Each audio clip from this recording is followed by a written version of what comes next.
we gotta go. Are you still recording?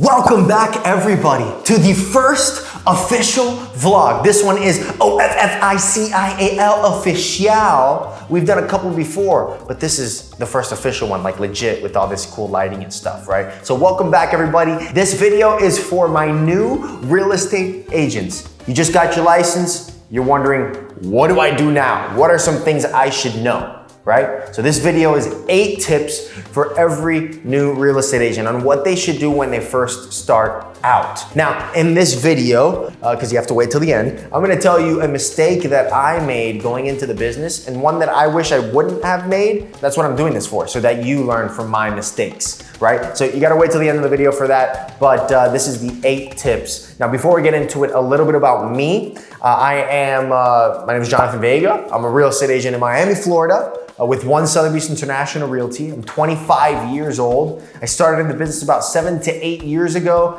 and now I am ranked top 1.49% of realtors nationwide.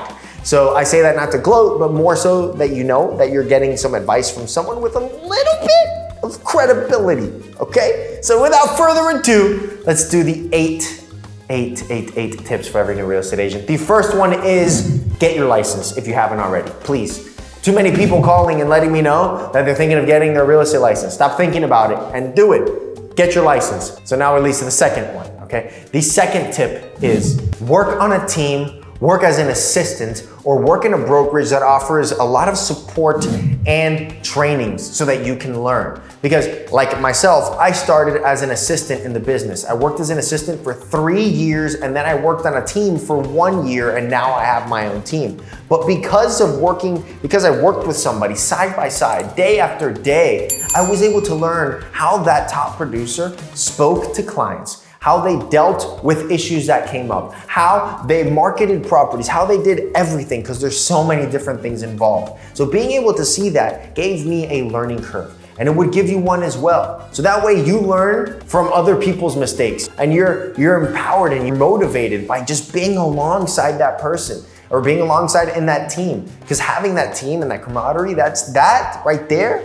that is uplifting, that's inspiring, especially in this business that sometimes you can feel like you're so alone, right? So I would highly recommend that. Now, a lot of people wonder, well, how do I find a team or a good brokerage or whatever? I always just tell people this: go to open houses in your local market and network and introduce yourself to the top agents, because usually the top agents are the ones that do open houses. So go to the open houses, introduce yourself, let them know that you are eager to get into the business and to work and to grind and that you want to learn, right? Then at that moment, they might have an opportunity for you, or if not, you made a great connection. So when you start closing deals, you close a deal with them nice and easy, right? So now we go on to point number 3, which is for the first few months, take the time to really learn and understand the business, just like you're doing now. You went out of your way to look up this video and to watch it. You are in that learning and growth mindset. I love that, because that's the most important thing.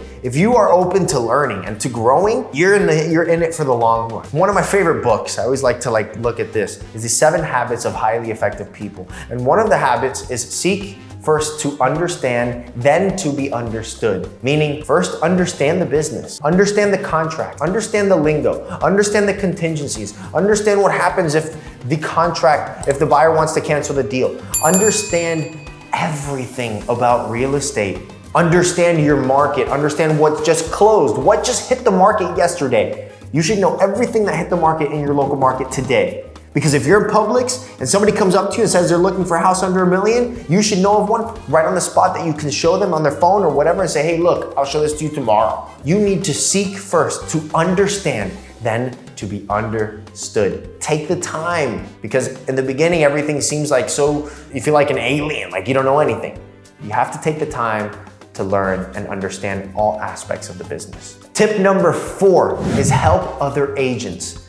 Offer them a helping hand. Ask them if they need help with open houses. I did that. I would do open houses for other brokers in my office for years. Every single Saturday and Sunday, I was doing open houses for other agents. Or if I had my listings, I was doing open houses at mine. But that's how I got into the community, how I learned how to talk with people, how I learned how to follow up, how I learned how to show a home. Because there's an art to that, okay? Understanding objections there in the house, how you can overcome those. Help other agents, help them with inspections, help them with showings, help them with appraisals. If you go to an inspection, you're sitting there for a couple of hours doing nothing, but you're understanding the lingo of problems that come up in a house, which every house has problems. So really, and if you have to do it, and you have to do it for free, I recommend that. Offer a helping hand. Opportunities will come from that. And that helps you learn in this infancy stage of your career, your long career.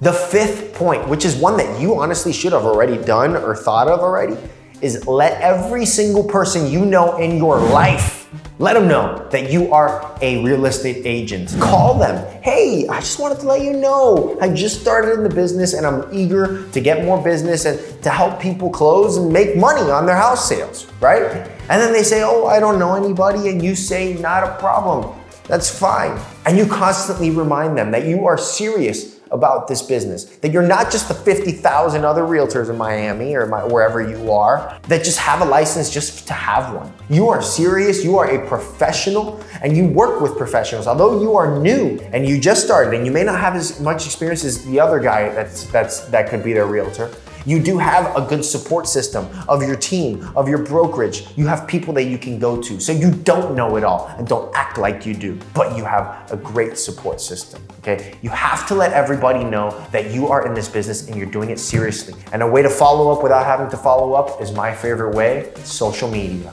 Just post and let people know about your daily occurrences as a realtor. Your daily hurdles. Let them know. It reminds them that you are in this business for the long haul and that you are the professional and the expert. Number 6 is do not get picky. Please don't get picky. Take everything that you can get, okay? If you get a small rental of $1,000, you treat it like if it's $1 million a month. If you get a small listing, you treat it like if it's the biggest listing of a lifetime, because those small deals turn into referrals. You do one good job leads to another job and another one, because that is the best basis of a business, is the referrals. So take every single deal that comes your way. If other agents don't want rentals, you tell them that you are the rental expert and you will make them look good for referring you as the rental agent, because not all agents like to do rentals. So that's something to keep in mind. The 7th point is my favorite one, which is show up every single day. My go-to motto, which is actually a real motto of mine, is that there's always something to do, even when there's nothing to do. I know it doesn't really make sense, but it makes sense to me, because on the days where there are no showings, where there are no calls, where there's nothing going on, you have to find ways to get business. You have to find ways to put your brand and your name out there. You have to think of those ideas. As an agent, you are an entrepreneur, and if you don't put out, nothing comes in. So find things to keep you busy. And trust me, there's a whole lot of things. Call expireds, call for sale by owners, go door knocking, go open houses for other people. Make calls, call your sphere of influence, post on Instagram. Think of anything, any idea you have. Wait in a lobby for people to pass by and just sit down, and then you just casual conversation. Hey, just connect with people. That's it. Figure out ways to do that. Figure out ways to meet 5 people every day, and I promise you'll make successful living in real estate. But you have to show up every single day, because this business is 7 days a week. You have to show up. If you don't show up, no one else is going to show up for you. So just remember that the next time you're at home doing nothing on a weekday, when you could really be going after your first deal or your 10th deal or whatever deal it is. And now, last and final point, the 8th point, is have patience. Be patient. This is a long game. You're not going to make $1 million your first year. You're not going to close a $50 million deal in your first year unless you know you have very good connections. That's a very small percentage, right? That's more than likely not going to be the case, and it wasn't my case. I didn't have my first deal until probably like 9 to 12 months in. I don't even remember. It took me forever. But have patience. Because this business, you have to have a lot of it. Closings are long, people are indecisive, you're dealing with people at the end of the day, so you have to be patient. And you have to know that what you're doing every single day, those little things, those little blocks that you are building, they're building a nice, big, strong wall that in a couple of years is indestructible. Indestructible.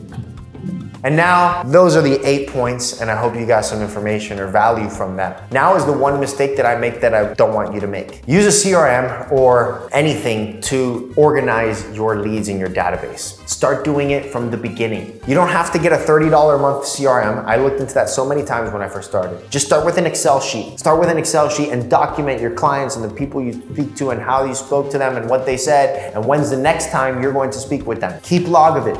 Put warm, hot, cold, right? Keep it organized. And as you build your business and as you build your clientele and you start making money, you say, you know what? Now I'm ready to spend $50 a month. Now I'm ready to spend $100 a month. Now I'm ready to spend whatever a month for my CRM. But you have to just start. I didn't do that. And I just have a CRM now that my team is using, but I should have started years ago, and I started months ago. And that's just something that I never got around to doing because I was by myself and I didn't have an assistant or anybody. So it was like everything was up in my head and I felt I could do it all and whatever, and I was just going crazy. And now that I have an assistant, I'm more structured and there's more systems in place and things like that. But start small, start with an Excel sheet, keep organized, because once you build the big, massive clientele, that is an amazing thing to have. Keep organized, baby. And that's the end of the video. Thank you so much for watching. Make sure you go down, you like, subscribe, and comment, and let me know what you thought. I want your honest opinion. And if there's something specific that you want me to talk about on this channel, that is what we are here for. These vlogs